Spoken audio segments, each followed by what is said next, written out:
Dr. Kim Lannon, and I am back after not my vacation, but Lou left. And Damn right, I took a vacation. And you got all your hairs cut. Nobody can see you, but I see that all your hairs have been cut. I know, it's a couple of days ago.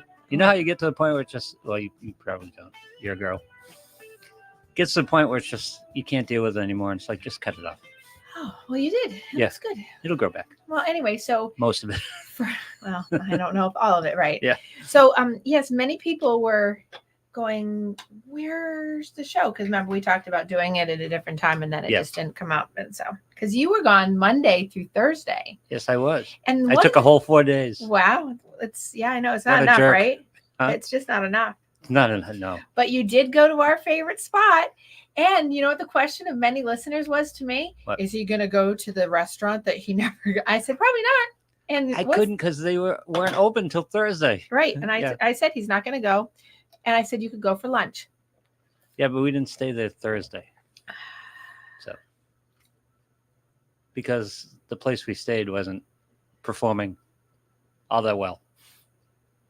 Oh, yeah. I told you it was going to be good, though. I thought we've stayed there before. It was good before. This time wasn't that good.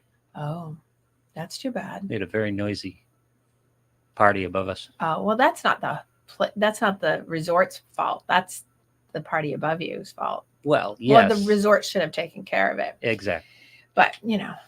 Plus, there are other things. There was what? There are other things. Do you know, have you ever seen this in a hotel before?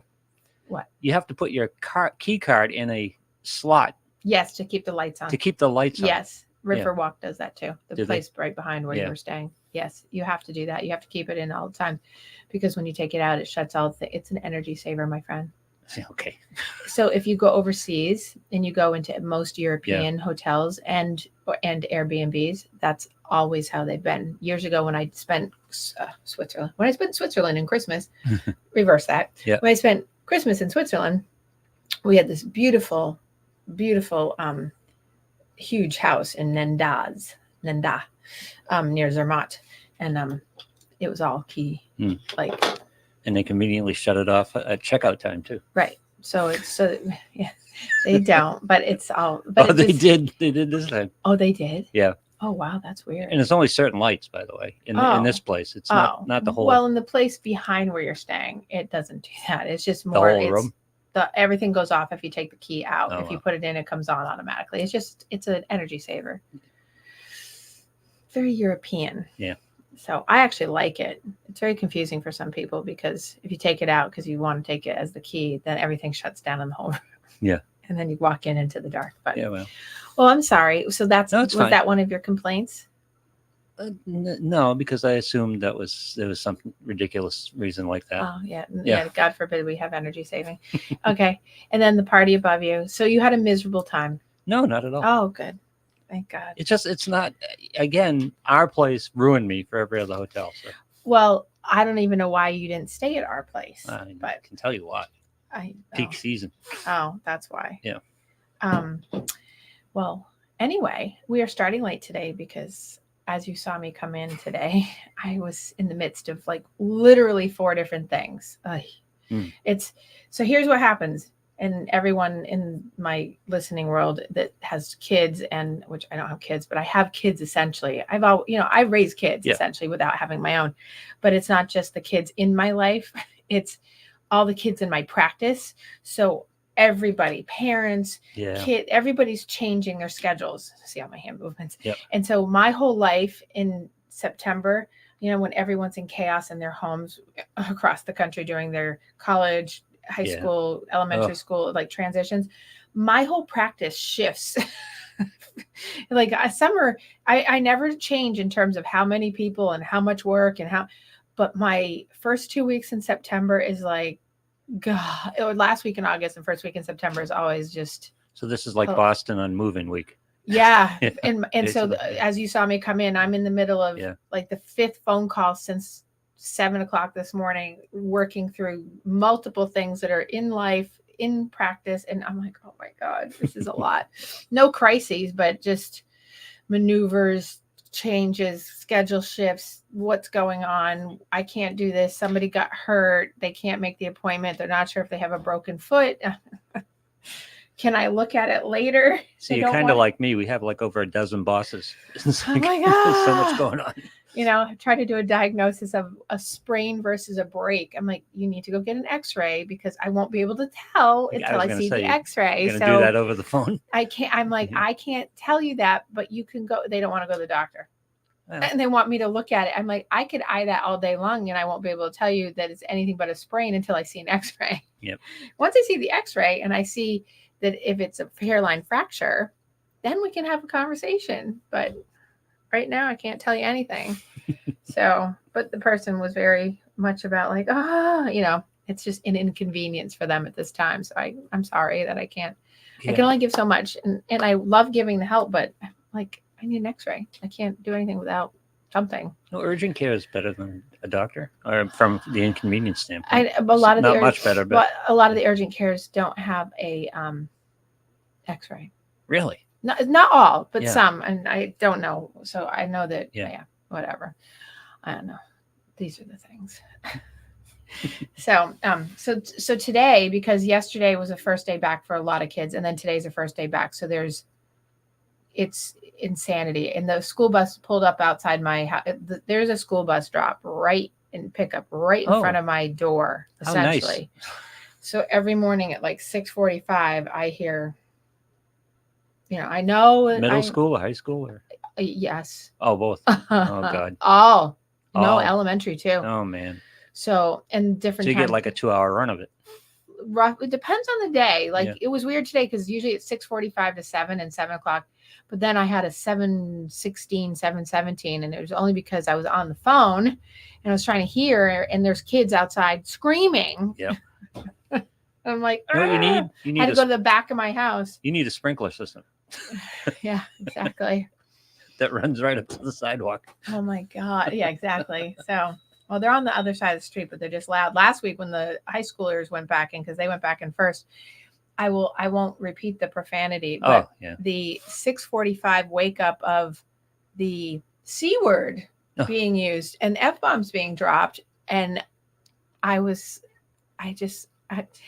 like, do I go outside and say anything or do I let it ride? I let it ride.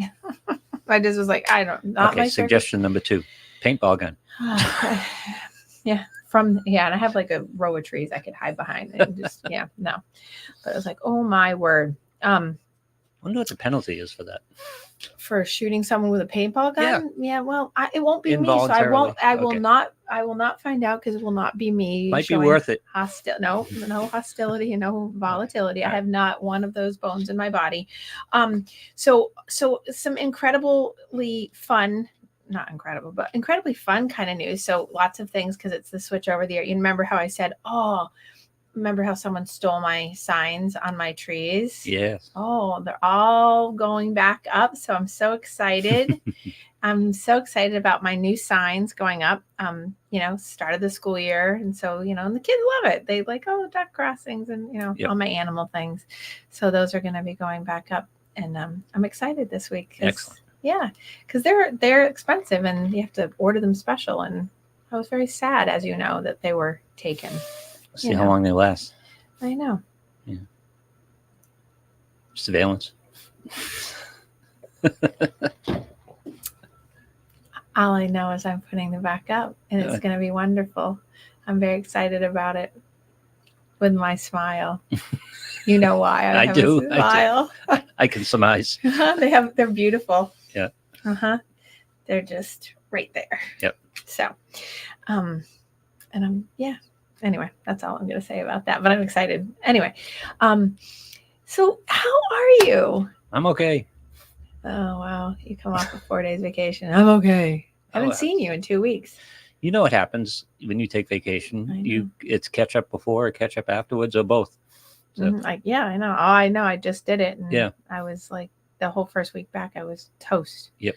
Because it was catch up and putting out fires and stuff. So, so my lovely youngest child cat went to the vet this morning. Oh God, you and a vet. I didn't know this was a normal checkup. Oh, okay. All right. This was so beginning to think you shouldn't have animals. No, I want another one. I got 2. You want them? No, stop. You have 3. You have a dog. Stop doing No, you that. can't have the dog. Okay. No. So Dog's not going anywhere. So he's 18.7 pounds. So he's lost 3 pounds. Oh, good for him. But we do have the fact that he had to go in for getting dewormed because he's well, he doesn't have worms, but we needed to do a prophylactic because he is a murder mittening death machine of field mice that are coming in through the garage. And I have to say that on Monday, Labor Day, I came home and there was no water in the entire house. So that started off the evening rather weird because we had no water because there was a huge water main break on my street. Okay. And so they were out until 3 a.m. doing this. But at one point I could hear something like water, so I knew this is going to gross you out. Thanks everyone for listening. I got up and went into the bathroom, and this was a first because usually he keeps it contained to the basement or to the first floor. Yep. And I went in to turn on the water to see if it was on, and I stepped on said half a body that he was still chewing on, and it was still moving. Oh, and so no, I screamed because I wasn't expecting that, and I don't have any issue with the squeamies on those things, but I was like, Bean. So it was quite something. Let's see, I just learned something to be grateful for. My cat always leaves whole bodies. Oh, I don't know if I could do the half body thing. No, he eats the head and leaves the tail and the back legs every single time, and it's so gross. And I'm like, ugh. So because not to take this further into the woods, but does he actually ingest the head? Yes. Oh God. Yep. Well, we don't find it anywhere, so and he consistently leaves the back half with the tail always sticking up, and John loves taking pictures of this. And then he'll send them. I don't know. I'll be at work and he'll be like, look, and he'll send me it. And I'm like, I have more pictures on my film of little mice butts. I'm like, oh my God. You see, it's just the opposite. I have to hide the bodies. No one wants to see the bodies. Well, I don't want to see it, but I'll walk in the house. No, but I mean, I'm not taking pictures and distributing them among the family. Oh, well, this is what he does. Well, and so the other day I came in and because you have to cut, I'm not going to describe it, but I come into the house and I'm like, I scream up the stairs. I'm like, dead body. And then I go up and he goes down. Yep. I'm like, he goes, that wasn't there 10 minutes ago. I'm like, dead body. Corridor. Oh, Kate. Kate's on her first day of her last year in high school today. And notice that she's online. So this is what we're doing from high school. She likes pink too, apparently. She likes what? Pink, her profile picture. Oh, yes, she does like pink. Hi, Kate. So senior year, huh? Yes, this is Kate and Cameron's. I'm living my life. Good for you. She's living her life. Is it her best life? I don't know. She's supposed to be in class, I would imagine, right now, but that's, She's wide awake. She's wide awake. That's because she finally went to bed before 4 a.m. Oh. I warned her last week that if she didn't go to bed before 4 a.m, her 5:30 wake up was going to come fast for her senior year. Yes. There's nothing going on. Okay, good. So anyway, with me and my kids, it was always, you go to bed whenever you want, but you're going to school in the morning. Right. Well, she does that. They figure it out. She does that. Yeah. She's right. But she's learned. Oh, she's in human. I love this class. She loves it so much. She's watching your show. I know. She clearly loves mine more. So that's good.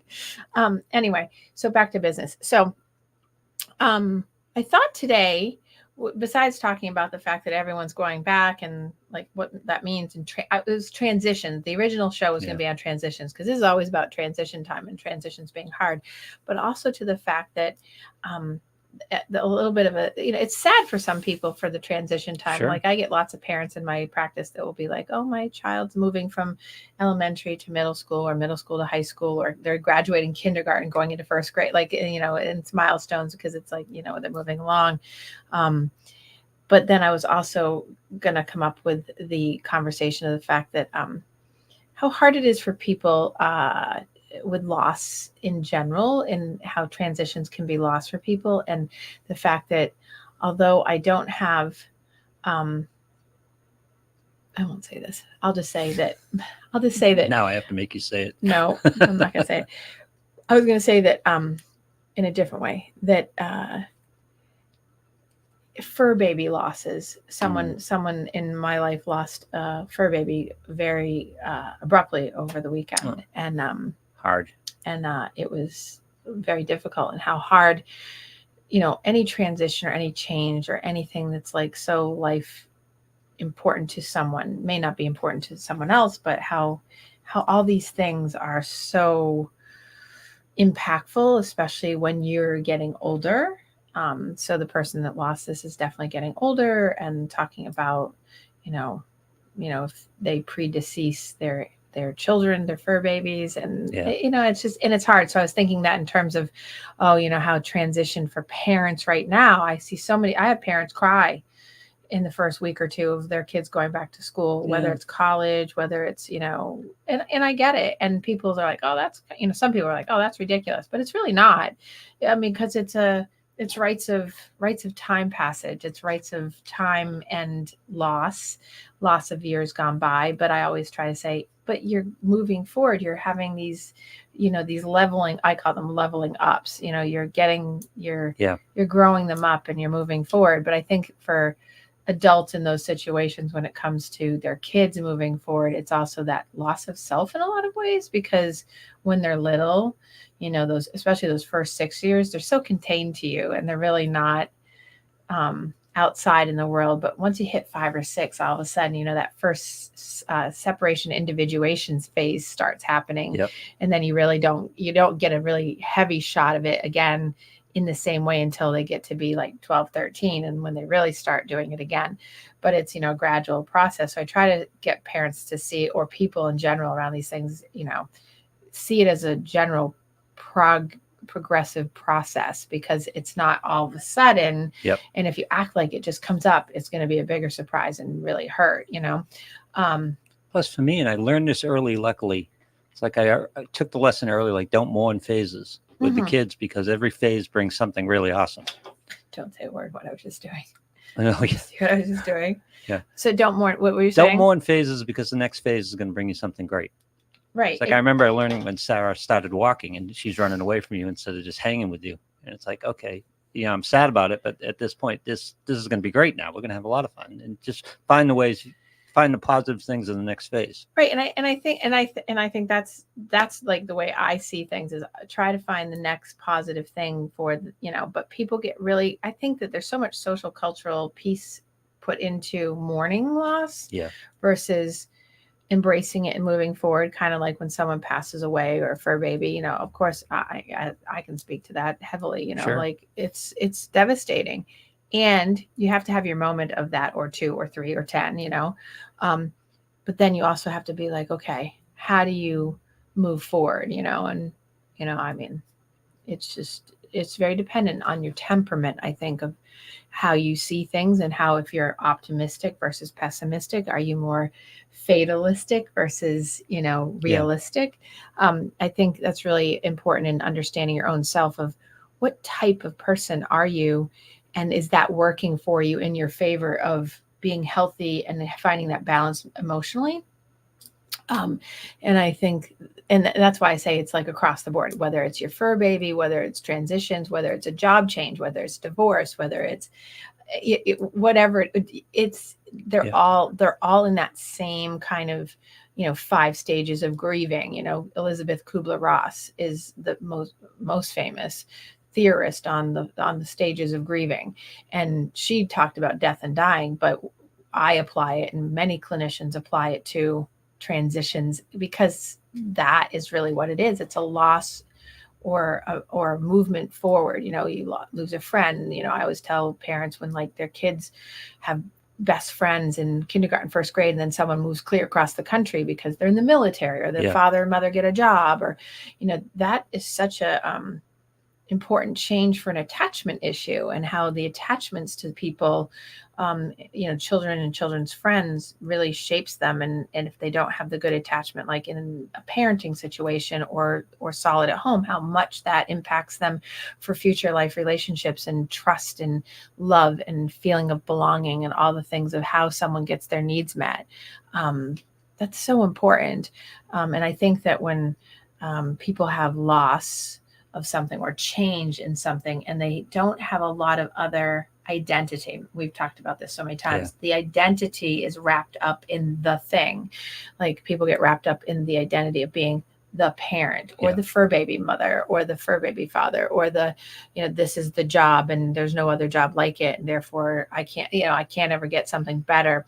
Death of self. It's death of self over and over again. And I think the concept, even though I've talked about it numerous times in my classes over the past year, when I've talked about it and people have been listening, my students will ask me, talk more about death of self and what that means. And I think that's a worthy conversation about when you have any of these changes happen. It's not like you're dying. And so I make that clear. It's that you feel like a piece of you has been taken and can't be retrieved. I think for people that don't process it well, it feels like almost irretrievable, irreplaceable, which obviously things can't be replaced, right? But it's an irretrievable sadness or something that remains with you. And I try to reframe. Well, it fundamentally changes who you have, right? Who you are, right? If divorce is huge, you were a husband, you were, and after divorce, your life changes, your identity changes. So you have to form a new identity, basically. Yeah, trying to process it. I was just thinking, I was like, well, in my divorce, it was fine. So, no, well, you knew that, right? Yeah. You knew I had a divorce. Yeah. It didn't fundamentally change me. It just was like, thank God. Well, but wait a second, though. In the process before the actual divorce, you went through that process. No, not at all. I'm just laughing. I have so many things I could say, but I'm going to hold. I'm trying to think of how to put it. Yeah. I think people process divorce differently across the board. Yeah. I think that it was, I will not air out what mine was like, other than it was a long process, because there were a lot of people involved that didn't need to be there, because some people needed hand holding and some people didn't. And so I think that made it more of a problem than the actual divorce. Okay. If that makes sense, right? Yeah. So, all right, bad example in your case. You see it with athletes a lot, but when they stop playing. So I think but I think going back to your divorce example, I think a lot of times it is a death of self for people. Yeah. Hi, Cassie. Good morning. And I can't read her response. It took getting laid off for me to realize exactly what you're talking about, and to say it different for you. Not everyone who's married loses their identity to the marriage. Yeah, right. Right. Fair enough. That's to Cassie's point. That's what I was saying, that I hadn't lost my identity to the marriage. So therefore it wasn't a thing for me. But many people, like especially that I've had in my practice, it is that. But I'm on Cassie's line on this one, because I think it's, let's go to the athlete example. If an athlete has other things, and that's what I try to get, if I have youth athletes, I try to make sure that their families are balancing them, that it's not just the athleticism, even if they're going to be superstars potentially, that they have a social life, they have other interests, they have other activities, they have not, are they really going to only do this? Because what we have found in psychology and sports psychology is that when an athlete comes up through, and even if they're not pro or anything like that, but they go into at least like a D1 or D2 school and they're still playing, and they finish it out and they're done, and or they get injured and they're done. Yeah. There is a death of self, because like what Cassie was saying about like the identity in the marriage, they are only identified as being, I'm an athlete and that's what I am. They didn't go to college for academics. They went on scholarship for the athleticism, and that's the Benny of being there for that or whatever. It's like, wait a second.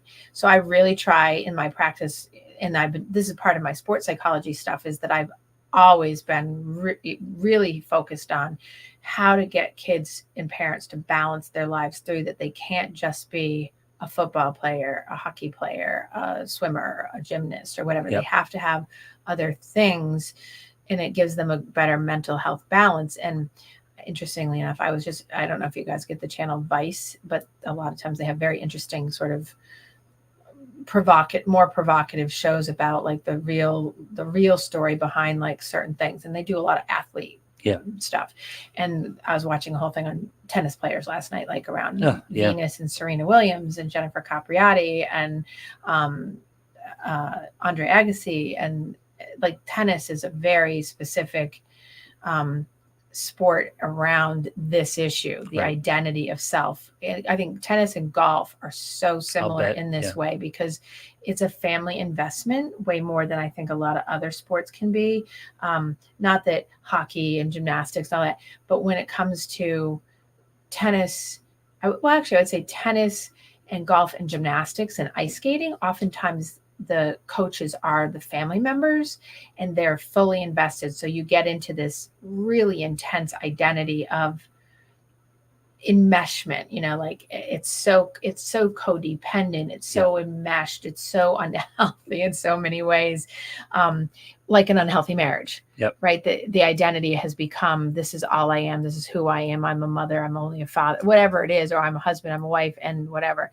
And then when it ends, it's sometimes my experience anecdotally, clinically, and personally is it's sometimes harder for the collaterals in it than the actual person who's the athlete or the person, because their identity has been so caught up in, I know it sounds crass for some people, but this is how it is that you're the athlete or the whatever, the employee or the what, they're the meal ticket for the other people in some way, financially or status wise, or, to rub elbows with big famous people, whatever. That creates a problem. I never made it in hockey, but my son's going to. Right. Yeah. And so, and it takes away that, that whole, it's funny because I had this conversation the other day about Serena and how she seemed to survive this better than most. Certainly better than, say, Tiger or, Serena and Venus definitely did a good job. Yeah. They seem to be. But Dad was brutal. Yeah. Dad. I mean, I haven't seen the movie, so I don't know how accurate the movie is. But I know it was one of those family situations, but she seems balanced. Yes. And I think if I could get you the link on that show on the Vice channel, it was talking about just all the different kind of coming, I think, it was called The Dark Side of the 90s. And it was on these particular athletes. I think that, I don't think Tiger might have been mentioned in this particular one, but there's so many different ones on Tiger. But, you have that's the investment. Like, let's take the athlete off the table for a second and look at the collateral. That's what I call them, like the parent and the coach, or the parent coach, or both. Sometimes they're the same and then sometimes they're separated out. But their identity is so wrapped up and their ego. It's not just the identity, it's the ego. It's their reality of like, they're taken out of the limelight if their kid or their adult kid or their superstar isn't that anymore. You see this, I mean, they highlighted it way more, talking about Hollywood kids growing up in Hollywood and the outcome that is there. It's that same thing for, it's the Macaulay Culkin issue, but just in athletes. It's the, Macaulay Culkin or Lindsay Lohan. It's that, they get the aftermath. They get into drugs and alcohol, or even Jennifer Capriati ended up with, having issues, drug addiction. And so did Andre Agassi, meth, and had to really pull himself out of it. And then you look at the people around them and the pushing. And that's one of the things I work with is I work with how to help people manage the collaterals so that it doesn't sort of, to build a healthy bubble around you, so that you don't have that push. Because they're kind of emotional predators, not to put it too strongly, but they're feeding off Well, it's feeding off what you're financial doing. predator, it's Yeah. emotional predator, it's spiritual, Yeah. it's energy, it's across that, your wellness wheel. It just kind of pulls at all the pieces of it if you don't have good people, which is why I know I've mentioned this before. Now, I don't know her personally, but on paper and on screen, Taylor Swift has a very good non-invasive team around her, and she's such an independent, strong person that she doesn't have that problem, at least on appearance wise. Whereas you have someone like Demi Lovato who has struggled with the collaterals, and I think she's come through it, but she had a really hard time coming through it, right? There's a stark contrast of who she had for collaterals around her. And I'm only saying this from watching and listening to things psychologically. And I think that when you're looking at death of self, death of self happens such in a much rapid, speedy way when people are sort of, they have supporters, but the supporters are really in it for themselves. Yeah. And then I think that the stronger the person is with the resiliency factors, and much to Cassie's point earlier, is that they can really get through better, in a healthier way, and they're not going to have that issue.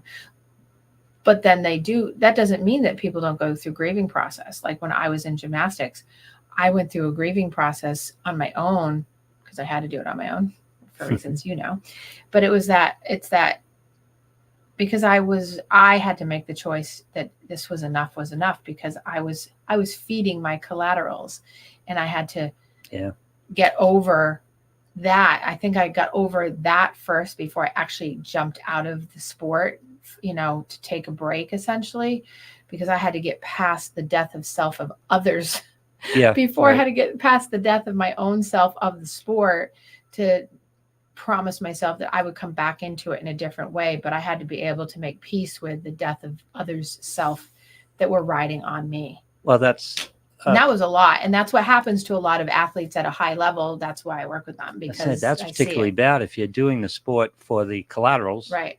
As much or not more than you're doing it for yourself. And you but you still see that a lot, even though in the age of like sports psychology, like I do, and everything like that, in that age of this, it's so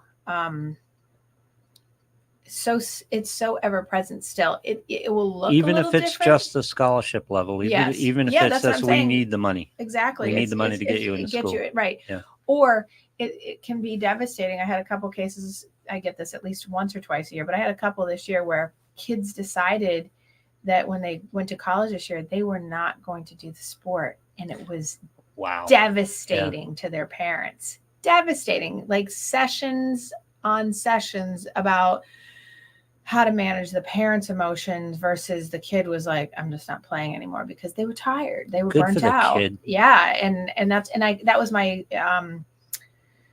push with the parents, is like, your kid has the adultness, the maturity, the knowing of themselves enough to know when to say no more for themselves.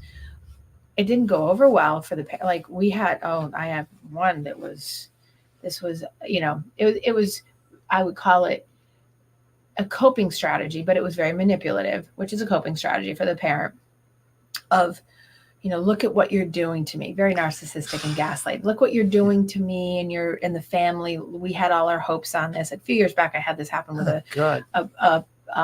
a semi-pro NFL hopeful. And I had conversations with him and his parents, and they were out of state, and he was being drafted, and we were going through the process and the combine and doing the whole thing for the NFL. And I was constantly having to step in front of him from between the family and him because of the pressure of, if he let us down, what's that going to mean to the family? And his original family wasn't really from here. They were from a different country, but his main family lived here, and how his money that he was making needed to be sent back. And if he didn't, then that was going to disappoint and shame the family. It was so much. Brutal. And that's not a one-off. That's actually very common. I can imagine. It's very common about how families bank on their kids being professional athletes or being money makers to help them out in general. Just like Hollywood kid stars, or let's take just kind of your common everyday person. When people set their kids up to be, you need to be a doctor or a lawyer so you make money so you can take care of me. Yeah. And, I've had parents tell their kids, I had you so that you could take care of me in my older life. And Wow. I'm like, that is not their job. And, and in some cultures, obviously, culturally, it's very much their job. So I have to bob and weave some of that sometimes, because I have to respect that Yep. culturally it is actually the job, and that's what's considered okay. But when you come into a culture in the United States and the culture here, that's not what typically happens. But there's so many very specific cultures that it is the children, when they're adults, and they make their fame, whatever it is, being a doctor, a dentist, a lawyer, a huge moneymaker, banker, or whatever it is, it's their job to take care of the mother and father, and the amount of pressure that is. So you have that in the work world, you have that in athletes, you have that in marriages, you have that in so when it's a loss, or the parent doesn't get what they think that they should, or the child has failed them, and I say that loosely, the loss of death of self of the family members is sometimes just worse. Yeah. And that grieving process is hard. I watch it, and it's, I try to put the best spin on it in the most realistic, rational, and reasonable way for people to understand it. And it seems to, when I try to really stay grounded, and that's why I'm always very upfront, like this, you have to hold a boundary to this, and I try to teach young athletes, hold your boundary with respect, but know that, this is okay, and the other thing too is, I just had to tell a parent this recently is, high schooler, middle school, almost high schooler, like, Dad, you can't be coaching. Like, it's too much. It's too much, and it's causing too much friction. We actually found a great remedy for it, that he could continue coaching, because he was actually amenable to really moving around how to coach, be a coach on the field, but not be a coach at home. And that's one of the things is the identity gets so, like you said before, about how, they're living their lives vicariously through what they could never finish, or what they felt like was unfinished business for themselves. But in this case, I had a very good success so far, and we're still working together on really being able to, when you walk off the field, you become dad again. Yeah. And that we don't talk about the sport. We don't talk about what you didn't do right. We don't go home and practice passes, because you have to have time to be a parent. And, at this level, because of the age, I always go, parent is up until about 13. And then you start becoming a mentor from like 13 to 21, and then 21 and on, you're a consultant. So I always split parenting into 3 spaces. So I'm trying to move him into the mentor role, so that he's not going home and just being an authoritarian parent, like do as I say, not as I do. I'm trying to move him into the balance of, I expect things, but I also praise things, even if they're not the things that I want, or the things how I would do them, and this is a person who was really high level in terms of their athleticism, and they expect the same from their kid. And the kid has taken on a perfectionistic role already. I think it's internal to him, but then he's also externally driven. And so when you have that, the death of self can be so much harder in the grieving process of that. And so usually from about 12 to 14 years old is the year that most kids will tap out of their athletic endeavors, when this scenario of all these little factors come involved. Because they're seeing a whole new level of commitment that's required. Right. And then not sure they want to make that commitment. If there's too much pressure, they do 2 things. They either stick with it, and then it becomes a whole nother level of, or they quit, and that becomes a whole nother level of, because then there's shame and disappointment in the house and all kinds of other stuff, and some passive aggressiveness, and not everywhere, but that's like a really common thing. That's, one of the reasons why I do sports psychology, because I work with this a lot. And then on the other side is, if they stick with it, I have people like student athletes that will get injured. Just whoops, got injured, can't be playing, the whole season. And I'm not talking about just fluke accidents. I'm talking like, we we threw the game, so to speak, Yep. Because then it's like, oh, then I get relief from this, and then I don't have to actually say I quit. Right. Finding a way Can you to imagine? Oh. have someone else say they can't play, so that it takes some of the burden off of the kid. So, and it's pretty significant, and that makes, I think, for the kid, it makes the death of self of the sport much easier. But I still see the collateral struggle. But it's kind of like the old school. If you watch The Dark Side of the NFL, if you've ever seen that series, they talk about back in the day, what did they do? You played through, you didn't tell anybody on the team, whether you're on the Patriots or the Buccaneers or the Jets or the Ravens, whatever, you didn't say you were injured. And if you did, you still played through, whether your toes were fractured, your leg was fractured, you had CTE, you had a brain, it didn't matter. You still played because there was no tolerance for any of that. And so that, if you watch that show, Dark Side of the NFL, have you seen that? No, I haven't. That series, you should watch that. Yeah. It's very good. Well, the one that, if you watch the one with the Patriots, that's interesting too. Okay. I'm surprised you haven't watched all these. Yeah, I'll find that one. Especially because you love Bill. And I do love Bill. I know Bill doesn't come off very good in that one. Bill doesn't come off very good. I know, but they kind of railed him in that one. They seem to enjoy that. I know. I understand that. Yeah. But I think that if you go back and you look at those kinds of things, like, how did the pressure, it's changed. It has changed some, not all, but like the Drew Bledsoe era, and just tape them up, give them an opiate, and get them back on the field, kind of thing. That's the other Bill. Yeah, that's a whole other thing, right? That's the other Bill. Yeah. So, but it's still there and still present because collaterals have investment in it. And so when kids, especially when young kids come in, they don't have the understanding of what the real pressures are, but they feel the pressure. Yep. I'm often talking to the parents, about hey, especially when they're not the coaches, about there's a lot of coaching pressure. There's a lot of sideline pressure. There's a lot of collateral pressure, and being mindful of that. And then when I get people up in the pro, semi-pro, pro, and then the national or the Olympic or elite level, usually if they're young, it's because of the sport, because of whatever. And so talking about that, but usually when they're an adult, it's much easier when it's dealing with an adult D1 athlete or a national level, Olympic level athlete, because then it's just one-on-one to them. And it's usually much more about someone who they're married to, or someone that's collateral, that's much more interpersonal. And their death of self-image is similar but different.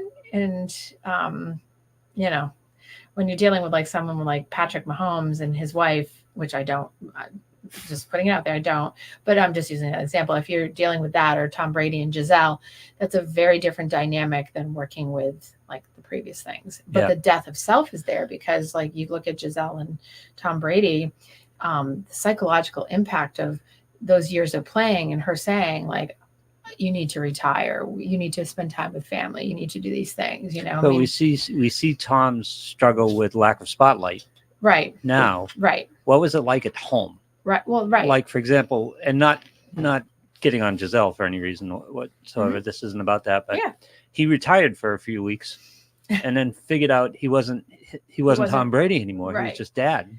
Right. And just a husband. And that was too hard to handle. And I think that if we look at it as if that was true, right? Let's just go with, we're assuming, right? We're going to make a hypothetical on that, right? Because obviously, it is true, but we're assuming. I can't speak. I can't confirm nor deny certain things. But all I can say is that that's what happens to a lot of people in these scenarios. And this is even in work. This isn't just in athletes. Sure. They retire. Let's take retirement. I have people that go into retirement, but 10 years prior, I'll say, you need to start working on what it will look like. Because I learned in my first part of my career working with older people that if you don't work on what's coming and what's coming after, retirement hurts people. Because if they don't have friends, they don't have a social group, they don't have a level set of interests that they've already started participating in, statistically and anecdotally, I can say that men particularly, I was going to say, yeah. die very quickly, even younger. Like if they retire in their 60s and they're, even if they're married, they struggle. There's more depression. There's more things that come up in men. Women tend to not have that as much because women have a different resiliency level for a variety of reasons of, they were already nurturing. They've already been doing all these things. They've already had a social group. Yep. Even if they've been working full time, they know how to generate that. Whereas the identity for a lot of men in this role, all the roles have been changing. So a lot of this trend has changed, but they're much more attached to their work. They're much more. That's right. And so now it's switching because the trend is going more towards women having that. But even when women retire, they're still more contained in their ability to have. They already have interests. They already have social stuff. They already have other things in place, whereas men typically don't. And it's not stereotypical. This is just like how the stats bear out on gender stuff, which is why a lot of people won't retire. They'll move. Like I have students that are in their 50s and 60s who are actually changing careers and going into doing counseling and doing drug addiction counseling, and they're retiring from their 25 or 30 year job of IT or business analyst or whatever it is, and they're moving into, this is what I want to do with the second part of my life.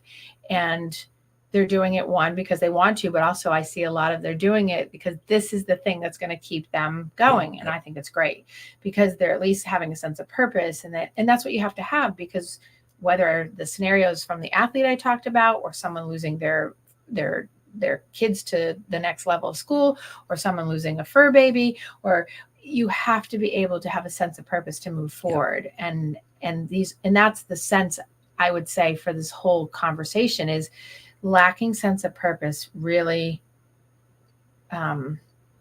stalls you and can be your death, literally.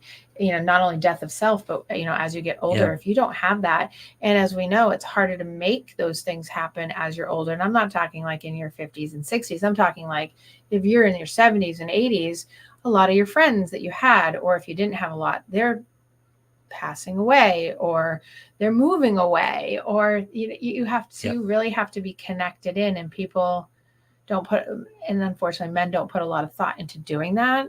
So I have several people in my practice that have been with me for long term, and they're more that well-being model of, life coaching and stuff. And we talk now, our conversations are often about, okay, what activities are you going to do to keep yourself from getting depressed and keep yourself from having, more organic things happen. And we do like literally week to week. Okay, you must accomplish this thing. I think I've done like 5 or 6 years in a row with one particular person of, okay, this week, this is what's on tap. And we have to generate things together for him to be able, and, he's 70 and we've been doing this for 20 years. Like, because it's one, he has an issue that makes it harder for him to come up with it on his own, but he has people in his life, but he has such a hard time seeing beyond, and he's still doing his career part-time, but he still has a hard time being able to really create that. And I worry for him. Like it's a concern clinically that I can see that without a planner or without a collateral like me helping him, because his family really doesn't put that stuff into it. This kind of like he's the leader. I could see that he could fall apart quickly. And I'm thinking, wow, there's a reason why, people think traditional psychology is like, oh, you see people for like 6 weeks, 8 weeks and you're out. No, people go for years. I mean, I had a client I think I've talked to a client that came to me, and he'd been in psychoanalytic therapy, I think, since he was 12. By the time he got to me, he was in his 60s or mid 60s, and he was still not great in terms of how he's doing. And then I saw him for 20 years and he passed away, and he retired when he retired from a very high level position, high recognizable position in this country, doing lots of diplomat. He still struggled, even though he had interest in activities, because the thing he was really doing in his life that gave him purpose died. And then that kind of sent him down that road. And I think it's for people to have that support and that wellness model of like, how do you advocate? How do you get someone to advocate for themselves? How do you understand that? And how to get people to do that? If you don't have a support person, I see why people, sit in their houses and isolate and get stuck, and then unfortunately either pass away. No one knows where they are. Something happens. Well, none of this work is linear. It's not like you learn the lesson and you have it. It's well, you right. have it. You're strong sometimes with it, and you have struggles other times. Yeah. Right. And so like when I go away for a couple of these people, I always monitor codependency so that we don't have people that are just codependent on me. But it's about after a week or two of, if I'm not around, like there's always some like blip on their screen when they come back of like, I didn't know how to get past this and get unstuck. And then when I say, all you have to do is this, they're like, oh, yeah. Because they have better tools, but they don't have all the tools to go, oh, I have to look back into that, because they get stuck in that learned pessimism thing versus I'm a learned optimism person. If you want to look that up for people that are listening, it's not Maslow. It's Martin Seligman.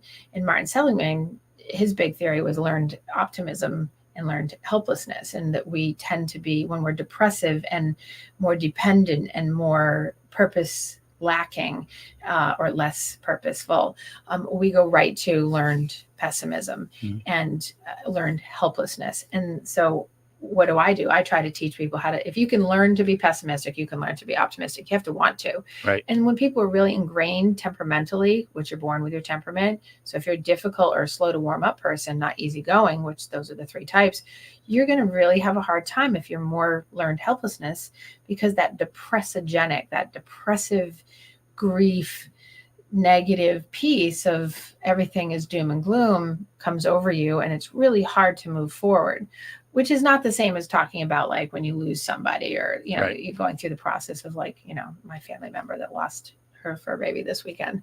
That's totally different. This is about like your overall total self. No, it's about the kid going to kindergarten and you can think, oh my God, he's going to school. Everything's getting older and it's going to hell. Or this is great. This is going to be fun. What a great adventure we're in. It's the same circumstance. Right. But usually I hear, I'm never going to have this again. It's that I'm never going to have that moment again. I'm never going to see this. Whereas, you got a billion more moments to come. Well, and I like Kate and who was on earlier, Kate and Cam today went on their first day of high school today, and I'm all like, yes, it's exciting. And I'm thinking, thank God. Yes. Right. And, because I know, like in my mind, like, oh, the next thing is like, we're on to college, we got this stuff. And I see a lot of parents and are like, it's so sad. They're going to be gone and out of the house. And, and I see people struggle to hang on and don't let go and hold them here. And you don't really want to go away to school. Why don't you stay here? You could live at home, save my, like, oh my God, all the cajoling and the, the guilting and the, and it's like, you're taking an opportunity away from your kid because you're going to be sad. I'm not a change guy. I struggle with change all my life, but you have to start taking the change as opportunity. And that's what I keep reminding myself all the time. Change is opportunity. It's not death, it's opportunity. Well, and I think that if people could look at it more, that it changes opportunity. John's coming into the show late, by the way. That was a while ago. Oh, okay. I was like that. I just saw that. I'm like, we talked about the Williams. Yeah, no, he was on time. Okay. I didn't see that. Other stuff. Like, where was that? Okay. What'd you just say? The only reason they attained that status, no, what did you say? I saw. Oh, I said no. He was on time. We were on to other things. I know, but forget it. I was talking about what you were talking about before I interrupted my you. struggles with change. I'm just trying to keep the mantra going on: change is opportunity. Right. Opportunity.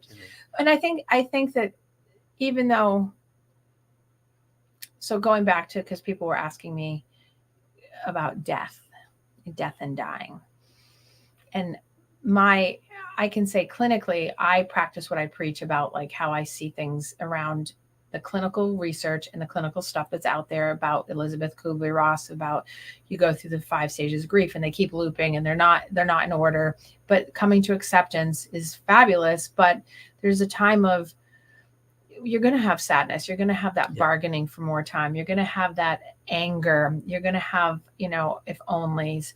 And I think that if you keep it in mind that loss or change is an opportunity for you to grow. Yeah. Like my grandmother passed away in 2003. She was my, as I always say, she was my yummy person. She's where I got my emotional goodies from.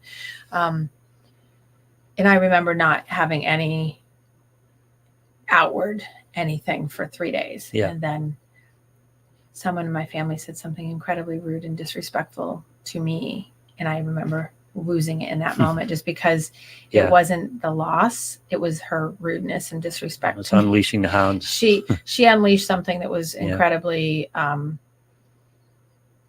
awful. And then it hit me in that moment. I remember back then of like, grow from this, learn from the because it came, her commentary came from a place of her own loss of self with her mother. Yeah.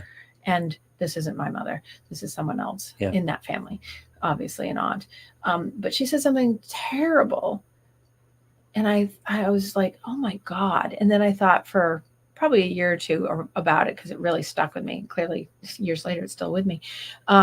I was like, this is such a death of yourself because you had to project it out onto me. Yep. And I could have taken it and been like, but instead what I did is I took it and processed it over and over to make sense of it so that I could not have it land on me, integrate, and then become a victim to its meaning. Yeah. And I think that's a hard thing for most people to do because in the face of change and loss, people don't seek the opportunity for movement forward, or I celebrate the life of my grandmother. I celebrate the life of Kalila and Mush and Vixen, the person's cat who lost, and my step grandfather and my husband's father. And like, you find the good things to say, you know, these are the things that I learned from that. And my friend Billy, right? Like an opportunity to live in the healthiest way possible. I try to, you know, he was not living in the healthiest way possible. Yeah. And like, he's a constant reminder tough lesson of how to really take and use your grief in a positive way to help people. And I use his example all the time of when I'm working with people like in weight loss or in, you know, in nutrition, and how, you know, your body is your temple, so to speak, and not to be cliche, but like, you know, if you don't treat it right, and people are like, well, I'd rather, I have people in my life that will be like, I'd rather die being happy eating crap than not. And I said, I'd rather die knowing I was being healthy. At least I was doing, you know, even if it's young, I'd rather die eating a carrot stick than having clogged arteries from a steak. That's my, and I can hear the person that's listening right now that I know is gonna be like, steak is good for you. Yes, in moderation. But what I'm saying is, you know, it's about like, hey, let's have a positive outlook on this. Let's like, okay, you know, we don't have to kill ourselves. All of which leads us to what could be next week's show, which is being present. Right? Are you trying to move me off? No. No, I just had an inspiration for next week's show. Oh, thank you. I love that. That's so yes, being present, and yes, so that could be a very good show. Is that how to be present with what is, but not what you. There's a difference too, because people will be present for what they want, not present for what is. And people will say, "How do you do?" I'm like, "Well, you're not being present in the here and now." And there, you know, and there's some great writing on Eckhart Tolle. Very hard to read, very hard to get through, but wonderful, wonderful writer. If you go out and read his The New World, or, you know, Being in the Here and Now, I think that's a great topic of how to stay present in your own moment so that you have happiness and joy. I see you reading. I'm going to go to this. Oh, Ryan. Good morning, Ryan. I feel there's a culture of hesitance to try new hobbies unless we feel we're going to absolutely love it. And I'm going to add to that, or be good at it. Do you have any tips for people to understand that the point is to try something new, not necessarily find next big thing? I feel like this would make transitioning easier. So do I have any tips for people to understand the point is trying? Yes. So I liken it to when I tell people we're not trying to change someone when we talk to them. We're trying to just advocate for ourselves. We're trying to try new things. Just because we want to see if we like it, not to be perfect at it. The thing that gets in the way, to Ryan's point, isn't just the thing he said. It's that thing I added. People do not like to try new things because they're afraid that they won't be perfect at it or good enough at it. So they don't do it. Instead of just seeing if they like it. People, I say, why don't That's you part of the death of self. I'm really good at work. Yes. And so they won't go out and try anything new. Try a so, hobby, yeah. So my biggest tip to answer Ryan's question is saying, try it once. If it seems like it's okay. Try it twice to give it the fair shot. If not, then you try something else and you move on. When people come back to me, and this happens all the time, and Ryan knows I've talked about this probably before. People will come back to me after trying something once, or I call it half try, right? Which I have a whole litany of examples of that, right? And I'll say, well, what did you do? And they tell me, and I'm like, that's not trying. Yeah. That was like, you thought about it. That's right. Because, and why? People are, and I'll say, why did you not go further? Because they're afraid. It's a fear of whatever, but it's usually a fear of, I'm not going to like it. It's going to be with people, they're not going to like me, or I'm not going to be good at it, or I'm not going to be the best at it. And I'm like, you do not have to be the best at it. You don't have, if you didn't find people in this example of like your hiking group that you don't like, go to another one. Yeah. And that's a great example. I have people do meetup groups, like, because they're trying to make social, and they keep going back to the same meetup group, but their complaint about the meetup group they've been in is it's like the same 10 people every time they go the same thing, but they're all looking to either trying to find a date or whatever. I'm like, but if you didn't like that group, and you go to a different group, but you have to really coach people right through that. So then they give up instead of being like, okay, you tried that once, let's move to the next thing. We don't have to just give up, but people do that. It's, and I find that people are doing that with like the dating app thing too, is that they see, 100 swipes and nobody's there that they really like because of this, that, and the other thing. So they give up instead of, and I say, oh, you've got to have like 500 X to get to one possible, it's like, and I tell people, don't go out, and so many people are, I think the dating app thing is going by the wayside but I don't know how people are going to meet each other, but I have multiple clients that use the dating app and they just give up, and then they go, well, because people lie about their age, and they come, like, don't go out on dates that are like full dinners and big expensive. Go and meet for coffee, within 30 minutes you're going to know. Yeah. And then move on to the next, and it costs $7 instead of 500 at something. And I think that coffee date with a time limit. I got to be somewhere at 2. Can we meet up? Right, exactly. At noon or 12:30. Right. So I just want to make sure that I did answer that for Ryan. That I think that best tip is really looking at it about the, not giving up and Leanne really has good advice. Volunteer. It does wonders for the soul. Volunteering is good. And volunteering is so much of a good social place where you can connect with a community. You're welcome, Ryan. And I think, and to Leanne's point, I think Leanne has a great idea where people can really find themselves and not lose themselves in death of self, because volunteer options last forever. Yep. You can volunteer forever and be connected and do things with purpose till the day you die. And there's no volunteering failure. No. Volunteering is all good. Well, I mean, yeah. So, but I think that idea is great too. So Leanne, thank you for bringing that back up, because I have talked about that as a possibility for people to do this as well. And so I think that is super important. And there are places where people volunteer and the volunteer opportunity comes to an end. That doesn't mean you have to come to an end. It means you just shift over to something else. So for instance, I had a very large volunteer opportunity, Leanne would know this, that I had been working with for 5 years, and they closed. And in that transition, right before they were getting ready to close, that I was aware of, I just moved to the next thing and same thing. This. Yep. Moved from one thing and just moved over into another thing, exactly the same thing, but just moved it into a different part of the country, actually. But, because I knew that was my sense of purpose outside of what I do. And that gives you the fulfillment, because it's not death of self. But it still hurt with the other thing changing and moving and all those things. But I didn't have to go, oh, it's all over and more in the whole thing. Right. I just moved myself into a different space with a place that gave me the same sense of purpose. So anyway, next week, it appears that we will be talking about being able to stay present and here and now. And that is a very hard thing. And thank you all for joining this week. And I'm glad that we're back and on track, that Lou's back and I'm back, and yay, we're all back. All right, you guys. So thanks for everybody joining in. Enjoy your week. Have a fun, safe weekend, and I will see you next week.